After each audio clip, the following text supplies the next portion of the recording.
You're listening to the Geek Awakens, where the talk is geeky than fighting over which Star Trek captain is a better karaoke singer. Here he is, the host himself. It's Mitch. You know, I've just been in such a foul mood all day long. It has been a really bad day. I wake up this morning, great mood, you know, I get out of bed, checking Reddit because I'm that addicted to social media.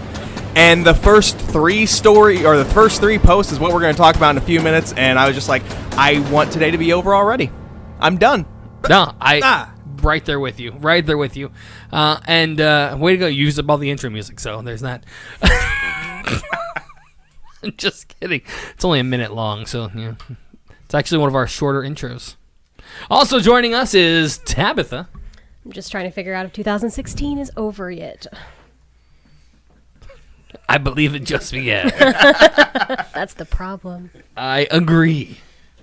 Also joining us is Matt. Hey, I have nothing witty to say right now. All right. And then moving right along, last but definitely not least, it's Chuck. Hello, everybody. I really don't have anything witty either, so... It's already been used, Chuck. Okay, well... Just kidding. And I'm the producer, Pickett, here. Let's get this party started. What have you got for us, Mitch? Actually, we're going to start tonight with Tabitha, who's going to tell us about the awful, awful, awful thing that happened today. So I wake up at 6:50 this morning to a text message from one of my best friends that says, "Hey, Alan Rickman died." And I sit up in bed, and I look at my phone, and I'm like, why is he messing with me at 6:50 in the morning? This guy's a jerk. Oh. And my husband looks at me, and he's like, what's wrong? You look really upset. So I start, furiously Googling. Turns out he wasn't messing with me. He is not that much of a jerk. Alan Rickman has died. And I typically don't take celebrity deaths hard at all. I felt like someone that I knew, personally, had died, and I had no idea they were sick. So... pretty much all day, for those of you that don't know, I blog. I've been trying to write my own eulogy to Alan Rickman, and I think I have figured it out. So we're going to start on a sad note, but here it goes. You guys ready? Should I play some music? Some sad, funeral music? Do you have some of that? No, I'm kidding. A dirge, if you would, sir. Something slow and melodic. Trying to lighten the tension. Dirge. I mean, we're trying to have a serious moment. Is a dirge not serious? It's among the most serious of songs. Exactly. Oh my goodness, I am so sorry. Please give us your eulogy of sorts. You guys ready? For those of you who don't know me very well, you probably don't know that I am a huge Harry Potter fan. First the books, and then of the films. But I was never a fan of Severus. He was not my favorite. I didn't care for him. He was what everyone wanted to be eventually in life. He was the representation of how all of us geeky kids felt in school. We were bullied, we were picked on, we were cast aside. Still didn't care for him. I need you to get over Lily. Come on, dude. Unrequited love, we've all done it. Come on now. However, on the movie screen, no one has ever brought a character to life like Alan Rickman brought Severus Snape to life. Not the kid that played Harry, Daniel Radcliffe, not the girl that played Hermione, no one. In any movie, any adaptation from any book, has anyone ever brought any role to life like Alan Rickman did. So this morning, when I felt like I had lost my friend, I hope that when I'm 90 and I'm sitting in a nursing home somewhere and I'm having my moment where I'm like, okay, it's about the end. I'm going to reread Harry Potter, because let's face it, guys, that's what I'm going to do. I'm going to be sitting there and I'm going to cry just one final tear for Alan Rickman, not Severus Snape. And the nurse is going to walk by, and we're going to have this beautiful moment, and she's going to say, after all this time? And I'm going to say, always. And scene. Well, there you have it. That was touching. I got to remember this music. That was perfect. It wasn't too dirgy. It wasn't, but it was very. It was the perfect amount of dirge. But That was dirgeless. you guys are killing me. So before we move on, I want to talk a little. I actually had plans to make up my own little remembrance kind of recording for Alan Rickman today as well, because much like you, he touched me so hardcore in Harry Potter, and I love everything he's ever done. He's one of my favorite actors. He always will be. And I got home, and my kids were going everywhere. My wife needed help. I just couldn't get it done after school, so I wasn't able to do it. So I was very excited to have you have something prepared, and that's really awesome. One of my favorite comedy movies of all time is, and will forever be, Galaxy Quest. And that movie, I have a lot of friends, and almost everything me and all of my friends have in common is our love for the movie Galaxy Quest.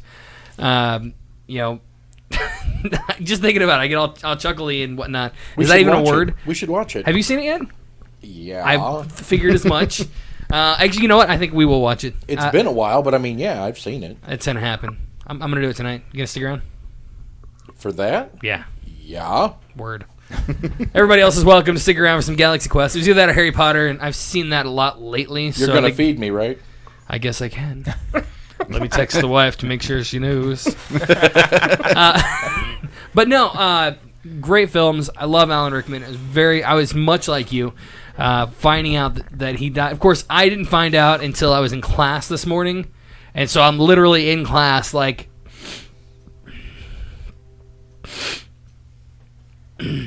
I was emotionally it messed with me, man. And I'm the same way. I don't usually get disturbed by actors and celebrities and such. I get upset. I think the only other time I've even felt close to this was Robin Williams. So I was very sad to see that. And we've lost a ton of celebrities just recently. Just in the last couple of weeks. Yeah. So sorry to pull it back from that and make it all serious, but I did want to bring that up and state my thoughts and opinions. I don't know him. Well, I mean, I've seen the first couple of Harry Potters now. Thanks, guys. But I don't know him from that. I've seen him in other things. One of my favorite movies. We only hear his voice throughout it, but Hitchhiker's Guide to the Galaxy. Yes. And in fact, every Thursday. This is kind of a really geeky moment, but whatever. As I'm preparing for the show, I normally listen to 217 Radio. Hey, what's up, cheap plug? Nice. Yeah, but today I had Hitchhiker's Guide on in the background just because I was like, got to keep that close to my heart, you know? That's awesome. I remember him from Robin Hood, Prince of Thieves, Dogma.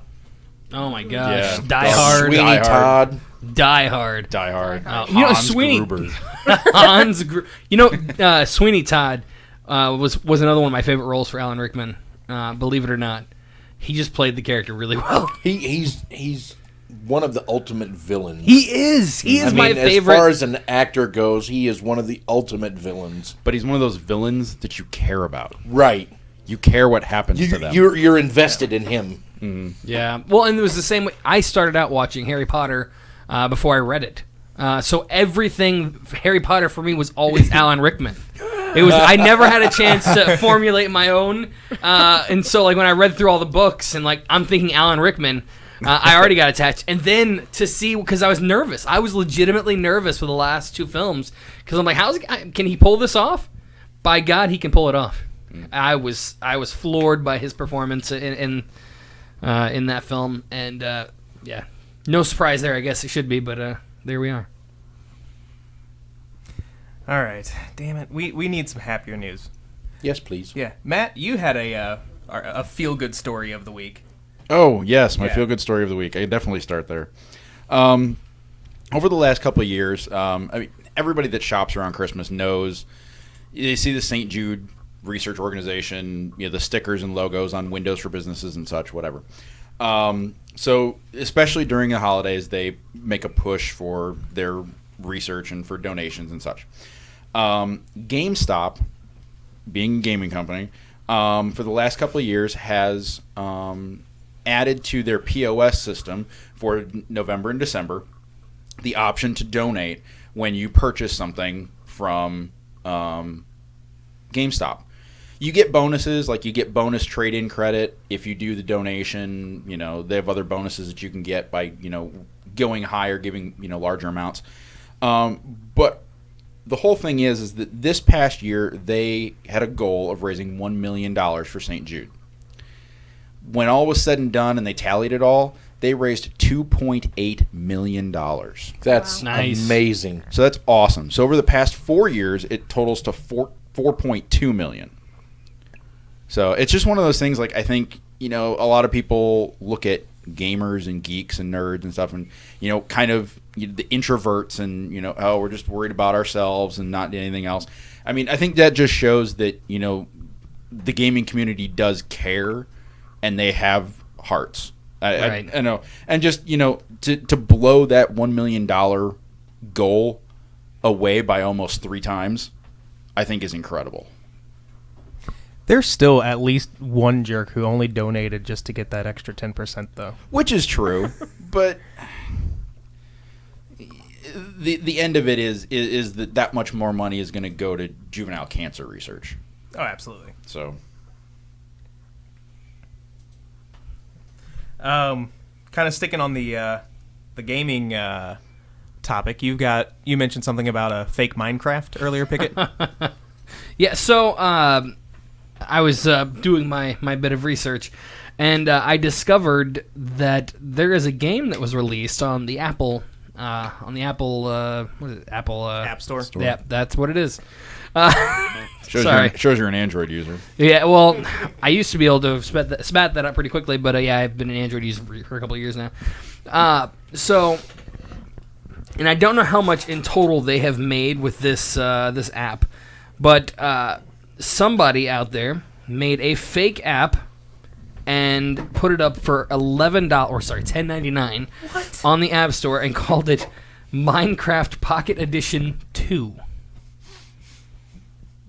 And if that wasn't a big enough, like, frustrating, because you look at those and you look at the developers and stuff, and the developer for Minecraft, the actual game, is Scott Cawthon, and the developer for this game was Scott Cawthorn. Wow. So they're obviously trying to, like, pull one over on people, but This kind of sounds like the email scam from last week. a little bit. But yeah, so essentially, and I guess this game is nothing like Minecraft other than the name. The name is now. I'm wondering what kind of repercussions are going to come from that, because they did use the Minecraft name, so I can't imagine that's going to go over too well. It has since been taken down from the App Store, but it did make number 4 on the top grossing Wow. App Store. So there's that. The guy thought he won his own Powerball, and now he's not. I just want him to get sued, honestly.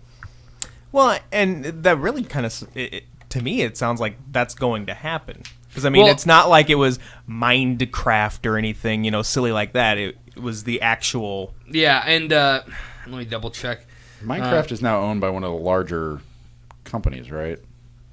Somebody bought them out. Isn't that correct? Well, I think they still operate as Mojang, but I think you might be correct. Okay. I'm not 100% certain. But one of two things are going to happen, for sure. They're either going to get sued by that company, and there's probably going to be some kind of...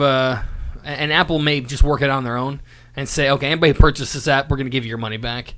Or there's going to be like a class action suit where everybody gets their money back. Something's going to happen because they're obviously trying to scam people. So, and it might say somewhere in their like terms and conditions that it's not actually that Minecraft, but let's be honest, they're trying to deceive us. Oh, absolutely. So that's that.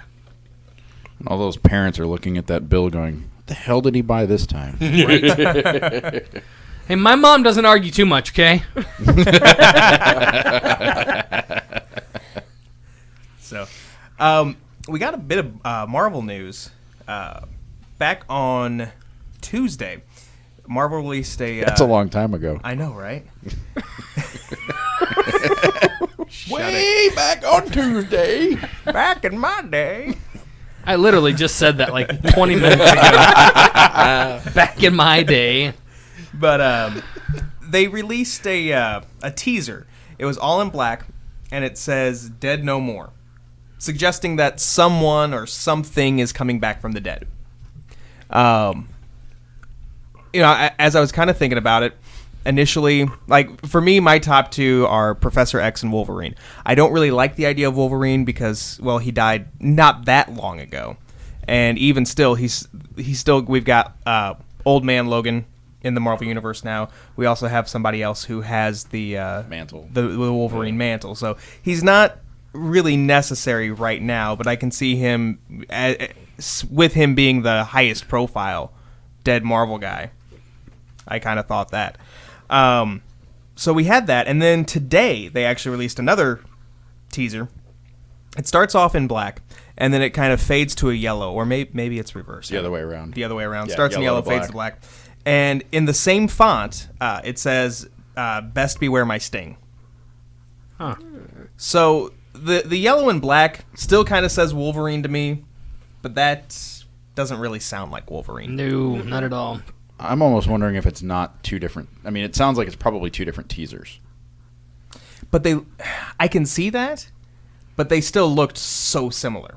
Yeah, I mean, I know that's, I was reading it online as well, and I know that's the argument, that it's all for one character because, the fonts is the same, the style is the same, etc. I don't know. I was looking at the list of who they think might be, coming back. Wolverine and Professor X are the top two. So, is on this list? Is there anybody that would be associated with a sting? Well, before that gets answered, I do want to point out that quote or whatever. It's actually it's from Shakespeare. Yeah, it's from The Taming of the Shrew. The entire quote is, "If I be waspish, best beware my sting," which could suggest either the Wasp or Yellow Jacket. Well, that's kind of what I was thinking. Is Janet dead? She, from what I read, she's back. She's actually in. She was last seen in All New Wolverine, but just Janet Van Dyne, not as the Wasp or anything. So it could be, if it's not her, it could be somebody else becoming the Sting or the Wasp. Yeah, I remember there was an article today that was talking about it, and there was, they had listed somebody else, like Eddie O'Grady, I think. Eric O'Grady. Eric O'Grady was the other name that they threw out there as a character who had played the Wasp or Yellow Jacket that is currently not, or at this point hasn't been seen since Secret Wars ended and all different Marvel has reemerged. So, but it'll be fun to watch. Yeah, it's got me interested, and I guess for every new beginning, you're going to have another ending, because Marvel has also talked about in their next big event is going to be Civil War II, and in Civil War II, a major character is going to be killed off. They really should have picked a different name, like less Civil War, not quite so Civil War. The uncivil war. Civil War II, Electric Boogaloo. Jeez. Wow. I guess that depends on who dies. True.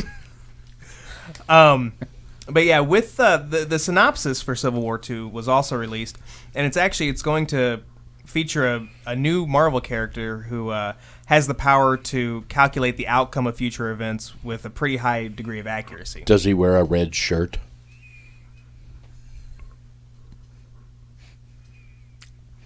I'm lost. It's All I can think is Star Trek. Exactly. Is it a Star Trek? It's a Star Trek reference. Okay. Does he wear a red shirt? Because then he would be the one that dies. Right. I got you now.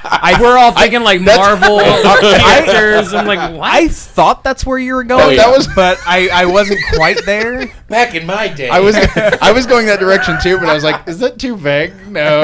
No, it's fairly specific. So, So with this new character, it divides up the whole Marvel world into two factions. You've got Captain Marvel, who says that we should be able to profile future crimes and attacks before they occur, and then Iron Man saying no, the punishment cannot come before the crime, which is funny because That's ironic. because Iron Man was on the other side, and I don't remember, but I think wasn't Ms. Marvel? Well, she was Ms. Marvel at the time. Wasn't she on Captain America's side in Civil War? Yes. I don't know. I'm still in the middle of reading it, and I don't. I definitely remember. I definitely, that's Iron Man's stance, yes, but I can't remember where Ms. Marvel falls. Yeah, I don't remember. But It's been so long since I've even looked at that. She was on one or the other. I don't remember.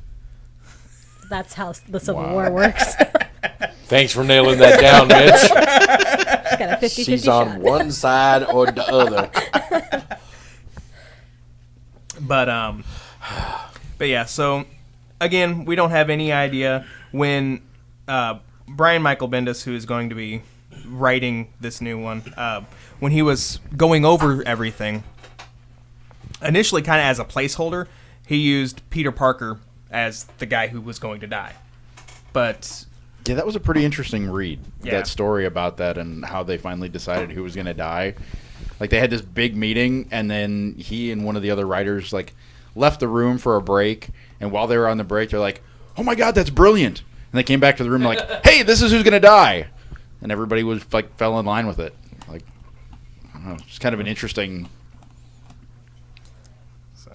well, who do you think it's going to be?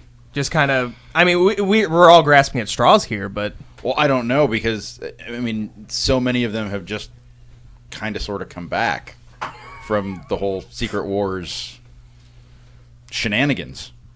I have no idea. I don't know why, and this isn't anything against the character at all, but for me, my early money is on the current Captain America, Sam Wilson. It's just a hunch I have. Okay. Does that mean we get real Captain America back? Not that I have anything against Sam Wilson. I don't, but But he's Which actually, now that you say that, and I saw today that they introduced a new Falcon in Captain America, the comic. Yeah. What's he look like? I don't know. On the cover, you just see his back. Yeah. Oh. And I didn't pick it up. It's I have it. I haven't gotten there yet, but so I can't really answer that question for you either. Does he have an empathic link with Red Wing? It's not on the cover, so I don't know. Okay.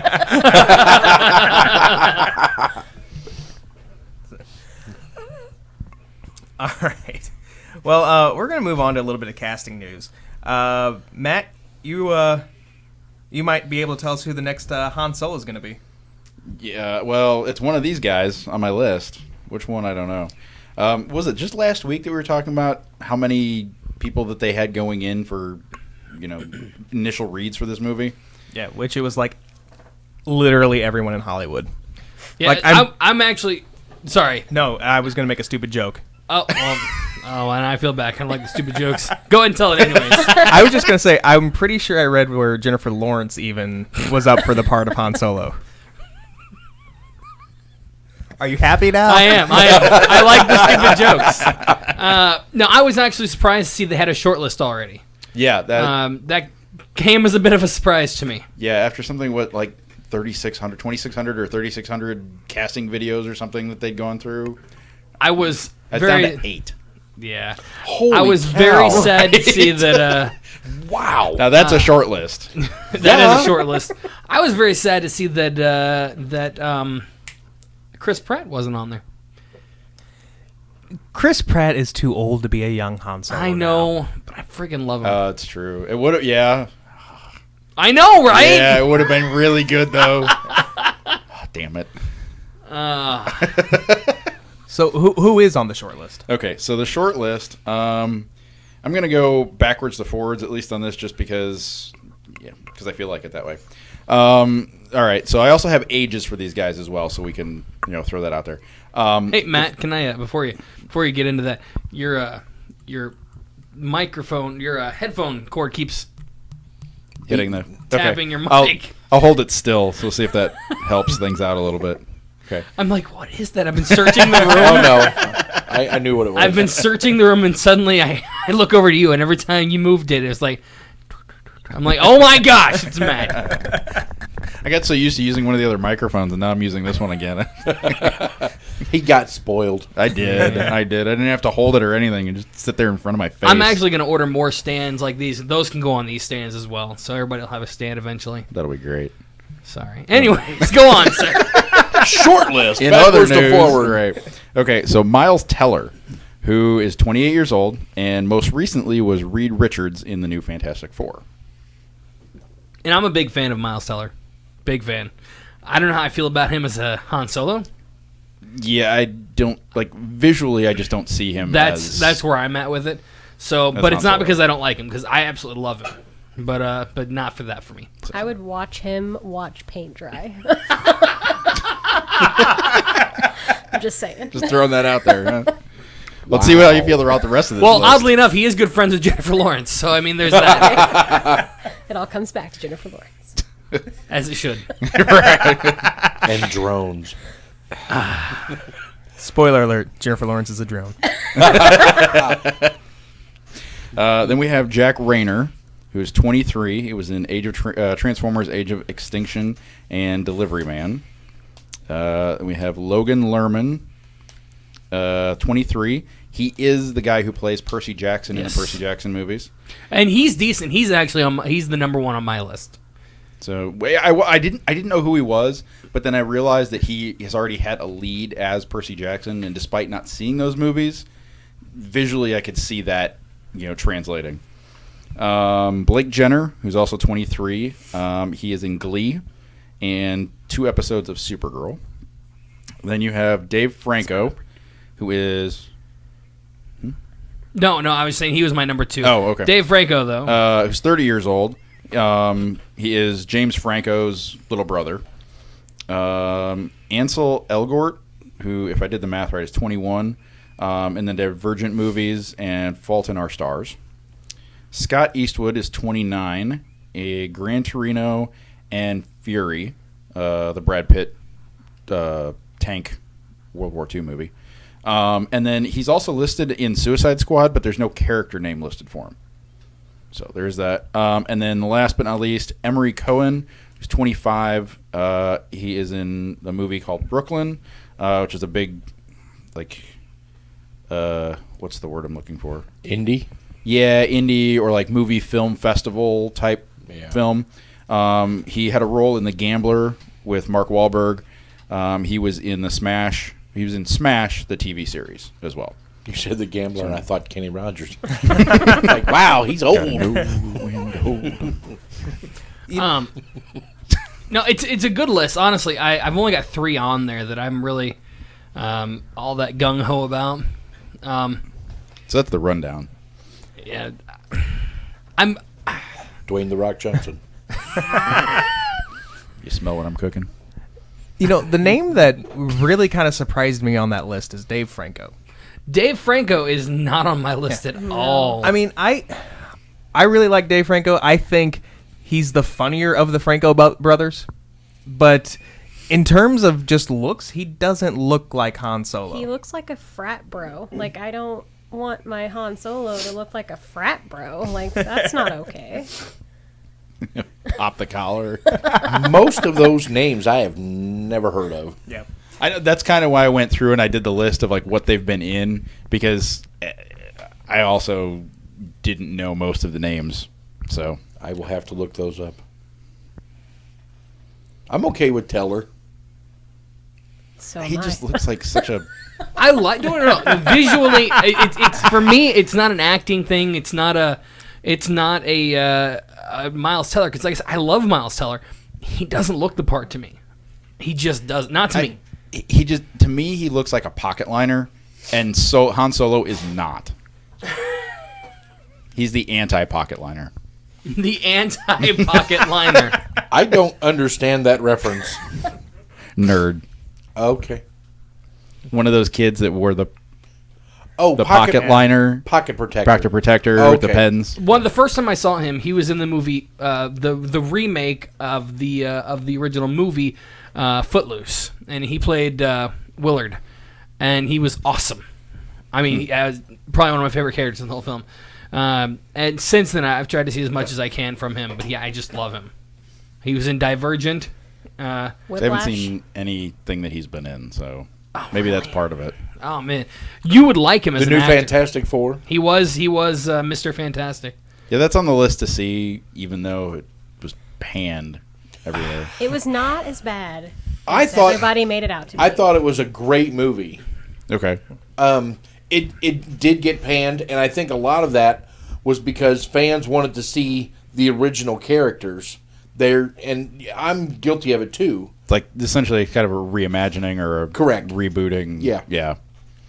Well, I was going to save this one for a little bit later, but the Fantastic Four was nominated for 5 Razzie Awards. Ouch. Yeah. Weren't they the leading?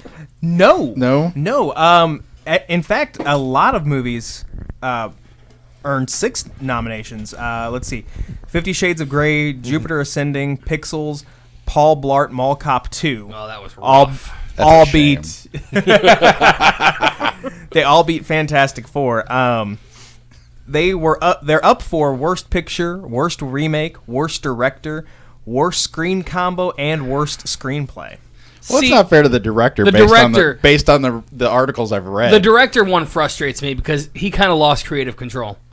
First of all, Right, that's what I thought I'd read. yeah, so that's not that's fair. a big frustration. I'm very excited to see if they have a director's cut of this film. I'm very excited to see that. I'd like to see what he would. I don't think it's going to happen. I don't think I it's- remember him yeah. reading that he's like, they pretty much kicked him out of the editing room, and he said, "Screw it, I'm done. Have fun with your movie. I'm wish- gone." And you know that's such a frustrating movie. But that being said, he also had conflicts with the female actor, the girl who played Sue. I cannot remember her name. Mara Rooney? No, Mara. Mara's her first name. Yeah, but he had I'm watching issues. The Martian, and she's in that as well. Oh yeah, she is. Yes, she is. And he had some personal issues with her during filming, and it really made things a little tough for being on set. So I think that had a little bit to do with the tone of the movie. I enjoyed the film. I really did. I would have liked to have seen what could have been done better with it. I think it was better than the first set of films. I totally agree. And I know personally I probably catch some backlash for that. Have any of you guys seen it? I haven't. Yes. No. You have seen. What did you have. think? I mean, it was way more backstory, and I, as a completist, love a good backstory. Sure. I love that, and I liked getting to know the characters before everything happened, before everything took place. And I was super worried about it going into it because I could get no one to go to the movie theater with me to watch it. I'm like, come on, guys, let's go see the Fantastic Four, and they're like, absolutely not. So I had to wait until Well, in case you're ever bored on a Sunday morning, almost every Sunday morning, actually starting this week again, the Epic Movie Show is back, and we go every Sunday morning. Wonderful. We would love to have you join us, Legitimately, we've been looking for someone else to join our cast, preferably female. preferably female. I am one of those. Right, you are. You are. I mean, Matt could kind of work his way into a female character role, but Right with. I see it. how do you feel about talking So I gotta go. It's been fun, guys. You know, when you make that face like that, even with the beard, you remind me of my ex-wife. That's kind of scary that your ex-wife had a beard. No, she didn't have one, but even with the beard, you looked like her. We have gotten so far off. That is my fault. All right, let's move this right back along. All right. So I got a couple of Gotham stories. Let's see. Well, okay. So for me, one of the biggest problems, one of the biggest humps I've had to get over with Gotham is that James Gordon doesn't have a frickin' mustache. Jim Gordon has a mustache. It's early. I know. Yeah, but plenty You of know time. what I mean, it's Ben going to take him McKenzie's like going to look like with a mustache? it's In going all to take him like fairness- 2 weeks to grow one. In all fairness, Commissioner Gordon has a mustache. true. Detective Gordon does not. So far. But It comes when he gets his job behind the desk and he's too damn lazy to shave it off. And really, and that's kind of where Ben McKenzie's gone with that. He answered a fan question And he said that Gordon will get a mustache when he has earned a mustache. There you go. I don't think that's a bad answer at all. Not at all. No. I look. First of all, I love Ben McKenzie, and I'm so far behind on Gotham this season. I'm almost afraid to admit it. Like I have seen 3 episodes. I'm still on last season, if it's any I'm consolation. I still feel- on episode 1 of the I last feel season. so much better then. I'm catching up, but I'm still on last season. Okay, well then I don't feel near as bad, but I always catch up. It always happens, and it always happens at the worst time. So I was gonna catch up before the break, and I'm like, no. As soon as that happens, I'm gonna want to watch every episode from here on out, and I'm not gonna want there to be a break anymore. I'll wait. So actually, I should probably start soon, but I'm catching up with so much right now. But I love Ben McKenzie, and I don't mind him not having a mustache right now. Yes, I agree. Commissioner Gordon has a mustache. That's just one thing I won't back down from either. That being said, he is Detective Gordon. That's all I'm saying. Yep. He did say later on in the video that he says, quote, "I will get there, I promise you. If you keep watching 20 years from now, I will have a mustache." First of all, how awesome would that be? Let's be honest. In 20 years from now, we're going to be looking at a Batman show. Exactly. So how awesome would that be? It's a pretty long contract to sign. It's not going to happen. Right. Well, I mean- the kid that plays Bruce would be like in his 30s, right? Well, he'd be Batman, so it's okay. Yeah. As long as they keep it up. Right. I really hope it has that much staying power, but I doubt it. Ben McKenzie also said during a panel at Wizard World in New Orleans that he and, he kind of teased that there might still be something between him or between James Gordon and Barbara Keene, which if you're familiar with the Batman world at all, James Gordon and Barbara Keene produce Barbara Gordon, who later becomes Batgirl. Yeah, can I first of all tell you how messed up my world has been knowing that there were 2 Barbaras, not realizing, my world has been all over. Like, I've been watching one thing, and it's like Jim Gordon's wife or whatever, and then I was playing a game, and it's Barbara Gordon, and she's, like, super young, and Jim Gordon's super old. I'm like, what the hell is happening right now?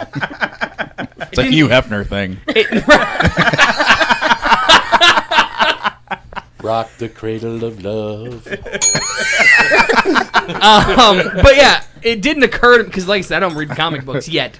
I'm getting there. I've read one, but so I didn't realize there were 2 of them. So there's that. Yeah. Barbara and Barbara Jr. Basically, Just don't call her BJ. If she's got red hair, I'll call her what I want. If you call her BJ, does she go from the Batgirl to the Swallow, or? oh my gosh! I'm so proud of you right now. I don't even have a chance to be disgusted. Wow. Oh my god. That's a different kind of bird of prey. That just became the quote of the day. Wow. Oh my gosh! Nicely played, sir. Nicely played. Thank you. So at any rate, regarding the birth of Barbara Gordon, McKenzie did say that is something that we definitely hope to address in the show. So for those of you who were still hoping for Jim and adult Barbara to get back together, hey, it might happen. I honestly, and I'm not up to date, like I said, but I don't like the other chick that he's with. I like the actress. I love the actress. Oh yeah, no, totally. But yeah, it no, just I- it I- doesn't feel right. I was actually really liking Barbara Gordon or Barbara Keene, sorry, until she went crazy. I still like her. Now I'm kind of like, yeah, I don't really want them to get together, but then because I was really excited for the other chick, but now the other chick's kind of like, yeah, no, I'm good now. Yeah. So, I don't know. So, all right. Well, moving on. I'm gonna shoot back over to Matt, who had a bit of product news of something that I really need to get up in the morning. So the last week or so, CES has gone on in Vegas, which is the Consumer Electronics Show. usually there's just some really cool tech and gadgets that comes out of CES. As usual, most of it doesn't end up, in your homes, but this is definitely one that I think we all hope does. It's called the Ruggy. It's a Genius alarm clock that will not stop until you actually get out of bed. Nice. So the alarm clock is built into the rug that you set next to your bed, and it will go off and continue to go off until you stand on it for the preset amount of time. So 3 it will seconds. just 3 seconds. Yep. That's it. I'm just my saying, God. I got enough weight in 1 foot. That'll be just 1 foot down. I'm done. Is there a snooze setting? Do we know? That I don't know. They're just saying at this point it will force you to actually stand up out of bed. So, but it does have built-in speakers, so you can looks like you'll be able to play music or something through it. A musical rug. Well, as of the 7 days ago, Ruggy was on Kickstarter. It had reached 30,000 out of its $36,000 goal with 55 days to go. So we're at like 48 days to go still. So Lord knows it's probably going to make it. My only concern with this is I will find a way to set off the alarm while still being in bed. Years ago, like I would put my alarm clock like on the opposite side of the room so that I would have to get up and get out of bed to turn my alarm clock off. Then you go right back to bed. It was worse than that. I had myself convinced that if I could at least have part of my body in my bed, I can go back to bed for a couple more minutes. And so that's kind of where I was. Like I'd be across the room, but my foot would still be on the bed. I would have one foot still on the bed, and I'm like, cool, I can snooze now. That's ridiculous. That's Why wouldn't way you too just much effort. Exactly. Just get up, Mitch. Just get I up. really don't like getting up in the morning. By the way, update. They have reached $127,000. They're good. Wow. Whoa! And their goal was 36,000. Yep. 36,113. They're at 127,769. Apparently, people want one. You can What get happens a when like your Ruggy. dog is laying on it and you just don't wake up for work though? There Like you how go. does that work? Is there like a built-in zap your dog? Don't have a feature or dog. something? Built-in zap your dog feature. Well, I would, We should get on that. I would almost wonder though with that, is there like a way to kind of set, your body weight or whatever, so that it knows, hey, this is actually this person and Yeah. not a stack of books or a dog or something like that? The article didn't say, and I didn't actually have a chance to look at the Kickstarter. To I'm see looking through. I'm not seeing kind of details I'm not seeing and- the details. But it is, just so you're aware, right now if you buy it on Kickstarter, it's 20% off. You buy one, $79. And you get one Ruggy, one USB cable, and a bonus ebook. You can get 2 Ruggies, 2 USB cables, and 2 bonus ebooks for 25% off at $150. Or, because you need this many Ruggies in your life, 6 Ruggies, 6 USB cables, and 6 bonus ebooks. Well, if you have 6 and you can just put them all the way around the bed. That might be what I would have to do. That would get me up in have the to morning. Only stand on if- each only- one consecutively. Or like all the way Turn through it your off. house. Yeah. That's hilarious. It would lead to my coffee maker, and I'm like, okay, I'm already here. Let's make coffee. But that's 30% off at $415. Wow. Wow. Yeah, well, There's always hope. The Ruggy. So a little bit of Marvel movie news. That's a Marvel heavy show today. It is I very brought Marvel. a lot of Marvel stuff. I'm sorry, guys. It's all right. It's been confirmed that Black Panther has a director. It's Ryan Coogler from who actually just came off of directing Creed, not the movie based on the rock band, but rather Tell me you've seen that video. which one? The Funny or Die video of Scott Stapp doing a review of the movie Creed. I know about it, but I haven't seen it. Oh my! It's absolutely freaking hilarious. Like he goes into it and talks about how he punched a guy one time, but there's a lot of fighting in this movie. As long as he's talking and not singing. Ugh. I mean, it's like 3.5 or 4 minutes of just pure awesome. And then the end, he comments how the next movie he's going to review is Assassin's Creed. That's amazing. It's excellent. You haven't seen it? Definitely go watch it. Nice. It sounds incredible. You're welcome. He was holding on to that one until there was a moment of silence, too. Yes, I was. But so moving on from that, we've also got a little bit of news from the X-Men world. Gambit is going to begin filming in March. Whoop, whoop.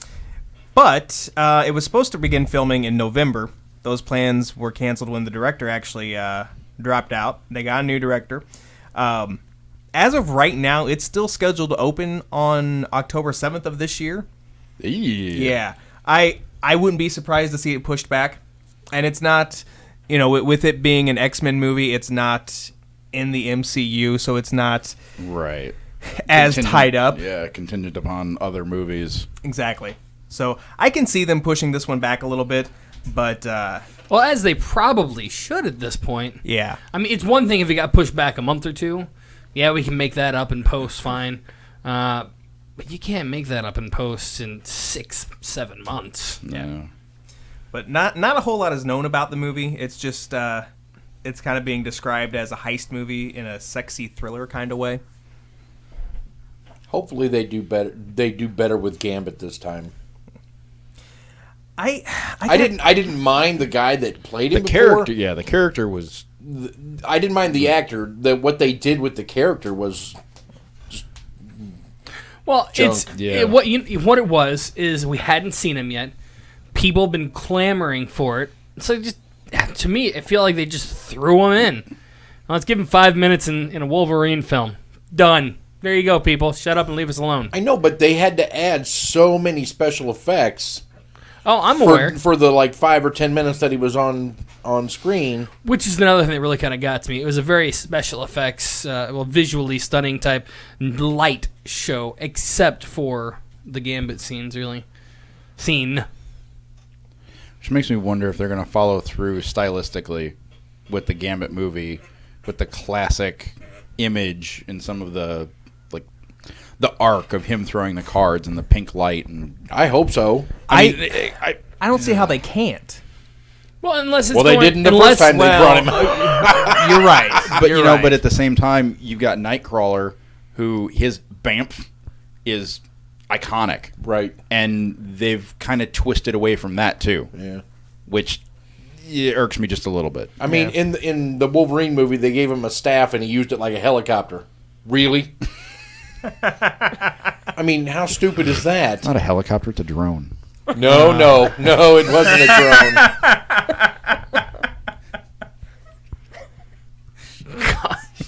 I'm gonna drone you out. All right. Moving on. Matt, you got another story with Amazon this time and what they're offering Prime members. Yeah, Amazon is going to be giving discounts on new games for consoles and PC. So they are going to, when street dates hit and you want to get the new Call of Duty or Assassin's Creed or what have you, if you pre-order or order within the first 2 weeks of release, Prime members are going to receive a 20% off on the order. Wow. So, which is actually pretty significant for a $60 game. What, $12? Yeah. Your Prime membership is paid for in just a couple of purchases if you do it that way, basically. Yeah, but I mean, between the shipping and the 20% off, I mean, yeah. So it's just an interesting ploy, essentially, by Amazon to try and pull some more game sales. Because at least me, that's not where I would think to go look to buy a console game or a PC game. I don't know about you guys, but when I'm going to buy a game, the reason I'm going to buy it is because I kind of want to play it now. Right. Which I guess is what they're hoping for with the pre-orders. Right. Well, and what we've gotten into with things like Netflix and even downloading games, we've gotten to this point where, we'll just download it. We'll pay a little more to download it, or it's convenience, or you go get it used and get it a lot cheaper. or a little cheaper sometimes. Right. Yeah. So I think they're really trying to push for the people just looking to save a couple bucks. I don't know. See when that if it actually helps their sales at all in that regard. Pickett, you also had an Amazon story. Yes.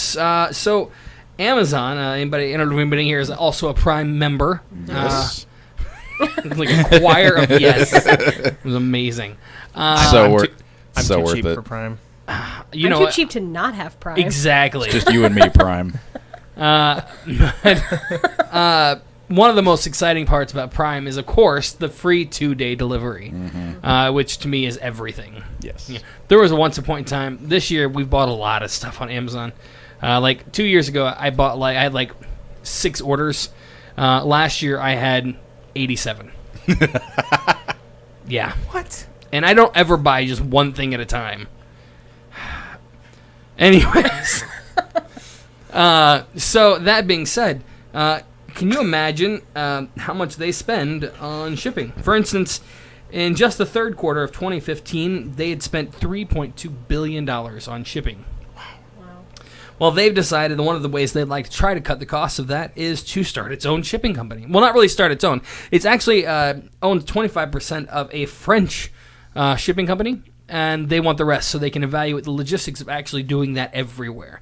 Now, of course, Amazon is also considered doing their drone, but that's being tied up right now federally with the whole problem with drones people have. So I actually had a drone story. There you go. But they are still hoping that becomes a thing, but until the FAA rules that will be okay, they won't be doing that anytime soon. But the shipping would be a thing. So, and I don't know what that'll do for costs for us, if anything. It'll probably just save them money, to be honest. Yeah. So, okay, speaking of Amazon, I'm going to throw this out there because I didn't know, as Prime members, this showed up the other day when I went looking at Amazon. They have a new little device that you can, it looks like you can set up to be for any particular item that you commonly order. The examples they had were Tide, Gatorade, Bounty. It is called the Amazon Dash button. And for $4.99, it's a little button that you are supposed to purchase from them, put next to where you store said item.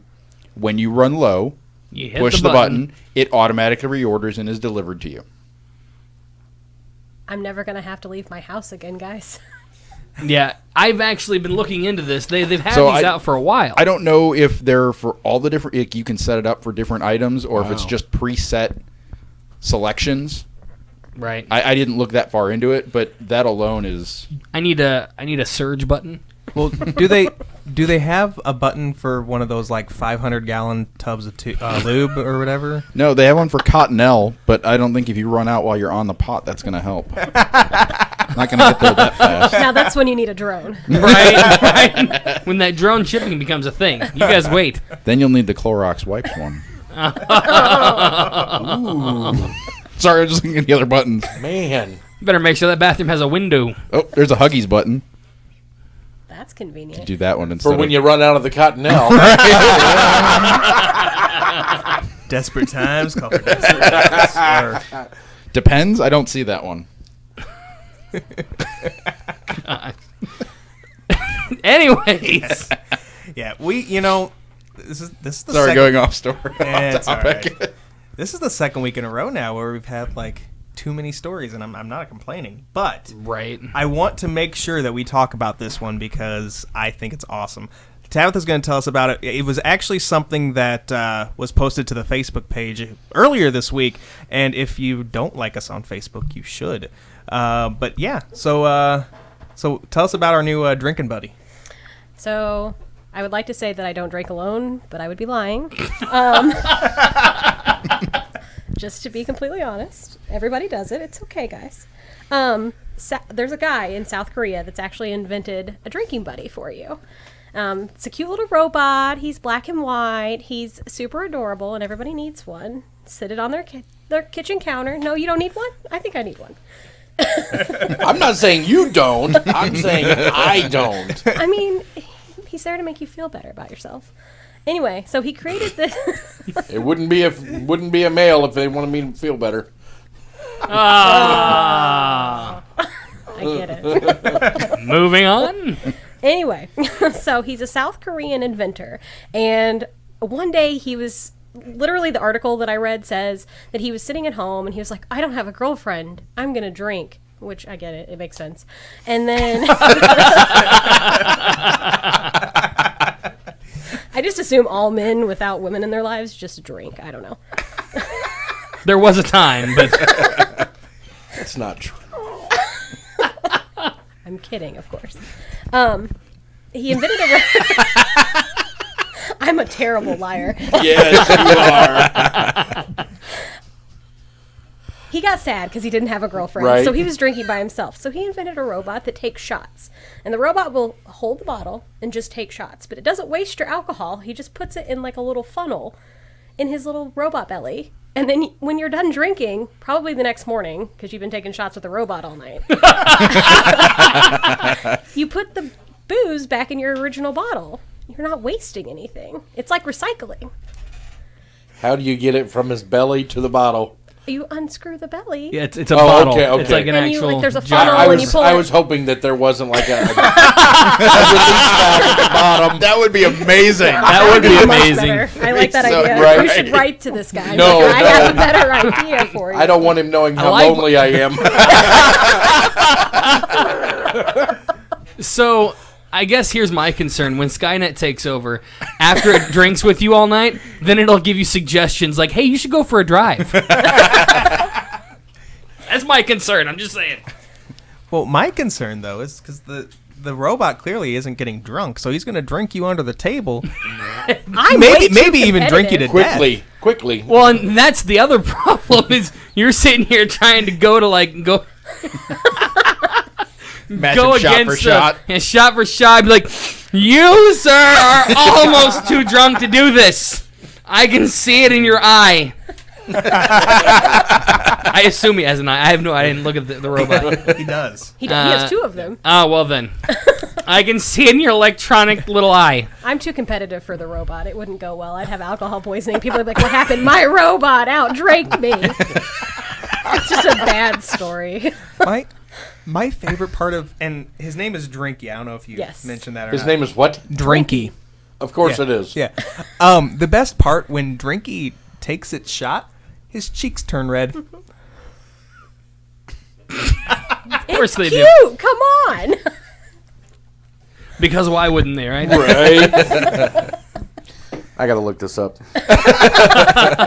You should look it up via our Facebook page. I'm just gonna type in Drinky the robot. Or you can just glance right I feel here. like there's a song there. Drinky Drinky the robot. Here you go. There's a Drinky children's the book robot. right there. Right. Hey, there's something new. Oh, man, like, He's creepy. He's cute! I He's wouldn't call friggin- him. His cheeks do turn red. We should buy one for Travis. Unfortunately, he's not for sale. Nope, you can't buy Drinky. I hope. Eventually. Got a We- stocking cap on. Right now, it's just for that one South Korean guy. We should start a Kickstarter for him. Drinky the thug.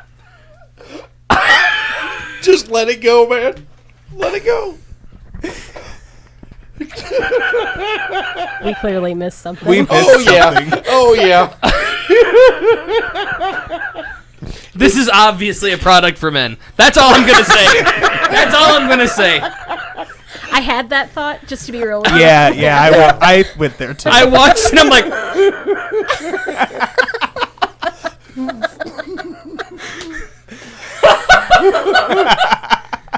oh my goodness. That is the best.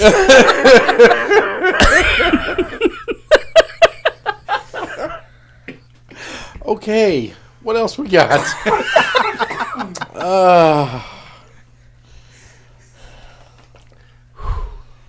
You guys okay? No. Nope. Do you want to do one last story just to kind of Yes. compose yourself? You know, if Mr. Drinky was made in Japan, he would be Saki Saki. To be fair, I mean, Drinky doesn't technically have a gender. Right. It could be a Ms. Drinky. Just Drinky. So Put a little wig on it. Oh my. Lipstick. Matt, Funko announced a new subscription box. What's going on there? DC, not to be outdone by their arch rival Marvel, is pairing with Funko to create a subscription box service called Legion of Collectors. So it's going to be essentially just like the Marvel box. It's likely going to include a T-shirt and probably a comic. It is also going to include an exclusive Funko Pop vinyl and like Funko like toys, collectibles. It's going to be the same price. It's going to be $25 a month. It will have a value of over $50 per box. But it's all collectible type stuff. But these are going to be DC themed to basically compete with the Marvel boxes. So, and I actually got a text message. The reason I found this is because I got a text message from my brother-in-law, who he and I both get the Marvel boxes, and he sends me this message. He says, "Well, you know that they're alternating months because the Marvel boxes are every other month." So DC boxes are going to be interspaced between the Marvel boxes. Of course they are. Right. So they can get all of your money. So you can get a present every month in the mail. Right. So Now, do you only pay for the months that you get a product, or is it still every month? well, it automatically renews. You can pay $150 for a year's subscription. It gets you 6 boxes. Gotcha. Or you can just do month to month, and then every other month, at the beginning of the month when the box is going to be sent out, your account is charged. They send you an email saying, "Hey, double check your address, make sure it's correct." And then by the end of the month, you get your box with your toys and collectibles and stuff in it. Cool. So, I got into the idea of subscription boxes. I thought they were really cool, but I've only ever signed up for one, and this is going to really just push how big of a man I am. But it was the Candy Club, where they sent me a box of overpriced candy every month. I did not feel like I was getting a good deal. I did, on the other hand, gain about 50 pounds. Were any of them chocolate? No. It was all like hard candies or chewy candies and flavored. No. That's not fun. It wasn't fun. I was, like 1 month, like, and the box is like $20-some a month, and I used to have a little container, but it's a little container this big, and 1 month the container was filled with atomic fireballs. I'm like, guys, I can get this for $2 at the store. You know what you need to do. What's that? You remember those ropes that we got? Yeah. Oh my gosh. You yes. need to order some more of those. I do. We were at Comic-Con. This guy was selling these ropes. They were like little candy ropes. Oh. And they were so freaking good. Yeah. See, we need to stop talking. I got food in the other room for us. Right, okay. Let's wrap this up. time for dinner. If we've got time, I do have one more story. Drinky's coming over. Drinky the drone. Not to be confused with Jennifer Lawrence. Now Chuck is imagining Yeah. You're welcome. Drinky with Jennifer Lawrence's face. No, because to me, she'll always be Mystique. I want to throw out my last story, and kind of a negative story, and I apologize for ending on a negative note. Just a bookend. But we did find out today that they are not renewing for any extensive show the new Heroes Reborn series, which is sad. But since we are hearing about this today, and they're still working on the last couple of episodes, that means we're actually going to get an ending. Well, that's true. Good. So if you think about that, it actually gives you a little more hope. Which, in all fairness, they're kind of leaning it to that right now anyways, and they kind of have been, to be able to end the series. And I'm very when I first found out, I was actually pretty upset. You guys were here when I found out, and I was not a happy camper. That being said, as I thought more about it, I said, you know what? But that's okay. We're finally going to get an ending. Because when it canceled the last time, what it left us with was the guy who played Sylar saying, I'm a Hero, and the girl who played the cheerleader, I cannot think of her name. Hayden. Yes. Hurting herself to the extent of then healing herself on camera in front of everybody. Hey, this is us. This is attempt number whatever. And that's how they ended it. And I'm like, okay, now what? And then I found out they canceled it. So at least we'll probably get some closure this time around. So I'm kind of excited about that. But don't everybody jump in on this conversation at once. I really, because I stopped watching Heroes about midway through the circus season. It had gotten to. Well, that was the last season. Well, yeah, but yeah, I just couldn't do it anymore. And then with Heroes Reborn, I've still only seen the first episode. I plan on watching more, and now that I know that it kind of has an ending, I probably will watch it. But yeah, I don't know. For me, the first 2 seasons were really good. Yes. After that, my emotional attachment to the series just kept diminishing season after season. So that even now, I'm just kind of like, meh. Well, and for me, seasons 1 and 2 were fantastic. They were amazing. Season 3 was kind of, it's all right. It's still good, but it's not amazing. Season 4 lost it for me. And that was kind of a frustration because like the circus season was really hard to watch. It was really hard to watch. I stuck through it, and it had a unique season finale, which turned into a series finale, which is kind of sad. I hate it when that kind of stuff happens, when this show leaves you on a cliffhanger. Mm-hmm. There was a TV show called The Finder. And I'm going to kick myself. I can't remember his name. He played in... he was the big black guy in Armageddon. He was in Green Mile. Michael Clark Duncan. Thank you. That show, the first season, finished just months before he passed away. And he was a big part of that show. So they just canceled the series. It was a great series, and he made that show, honestly. The guy they had playing the main character was really great, too. But I loved his character. And, it was left on a massive cliffhanger. Obviously, to get people back into the second season. And, of course, that couldn't do it. So some of my favorite shows do that, but that's what happens. So, anyways, I won't keep us here any longer, or you folks listening. I just wanted to have my 5 minutes of fame. It's over. I'm selfish. Sorry.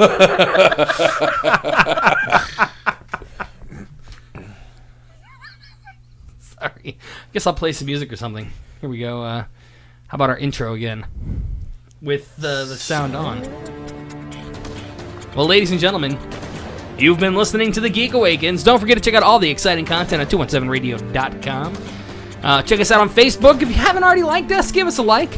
If you're listening on YouTube, give us a thumbs up. Don't forget to subscribe. Yes. We'll be back this weekend with with the Epic Movie Show. Me and Chuck. Do we know what we're seeing yet? I think I already had it picked up, but I don't remember what it is off the top of my head. That's how that works out. It was that good. Hey, you know what? It's been 3 weeks. Usually what happens... You get to the theater and you're like, hey, what's showing right now? Usually it happens like this. Because he drives for Uber, usually on the weekends, what will happen is at 2:30 Sunday morning, I will get a text. I am asleep. My phone goes off. Hey, meet me at my house at, 11:20. We're going to go see such and such. All right. That's legit. And the problem isn't that I don't think about it ahead of time, because I look every week and decide what we're going to go see, like a week ahead of time. But I'm just so wrapped up in like driving, I don't ever remember to shoot the message off on time. But it's generally the same time every week, but it's fluctuated a lot. Because of the movie times. Within an hour, though. Right. So I'll get better at that. I apologize. Maybe we could invite Tabitha if you're available Sunday. Keep making fun of Drinky, and I'm not going. No. Well, there you have it, folks. The Geek Awakens. Everybody say bye. Bye. Bye.